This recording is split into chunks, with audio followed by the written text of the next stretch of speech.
अस्सलाम वालेकुम हाज़रीन ऐं नाज़रीन। ड्रामा सीरियल दुलाब जी अचण वारी एपिसोड में हाणे तव्हां ॾिसंदो त जेको सोढल आहे उहो वॾो तंग कंदो कंहिंखे कूंज खे ऐं उन खे दिलासा ॾेई पकाए छॾींदो। हू तंग थी वेंदी, चवंदी मां घर वञणु चाहियां थी, मूंखे मौत क़बूल आहे, तूं मुंहिंजी जान छॾ।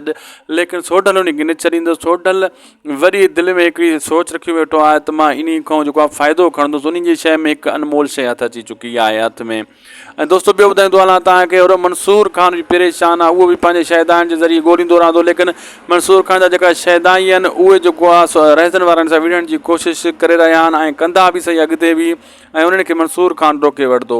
अचण वारे वक़्त में बहितरीनु कमु थियण वारो आहे। दोस्तो मां तव्हांखे ॿुधाईंदो हलां त जेको मंसूर ख़ान आहे, मंसूर ख़ान जहिड़ो न करणु ॾींदो ऐं कोशिशि कंदो प्यार ऐं मोहबत सां इहो कमु टरी वञे ऐं थी वञे, कंहिंसां मुंहिंजो जहिड़ो न थिए। होॾो वरी जेको आहे सोढल शैतानी ज़रूरु कंदो थोरी घणी, ऐं होॾो मुराद जेको आहे उहो चवंदो फ़िलहालु असांजो को वास्तो न आहे, लेकिन विच जहिड़े में न ईंदो। लेकिन दोस्तो इहो ॿुधाईंदो हलां त जेको शाहनवाज़ ख़ान आहे इन जहिड़े खे भड़काईंदो वधाईंदो, अलाए किथे इन जहिड़े खे पुॼाईंदो, ऐं उहो चवंदो त इन्हनि खां रहज़न ऐं ककर वारनि जे हथों मंसूर ख़ान खे मरायां। इहे मरनि, हेॾो हे मरनि, मूंखे मुंहिंजो नुक़सानु न आहे, होॾो हो मरे, मूंखे नुक़सानु न आहे।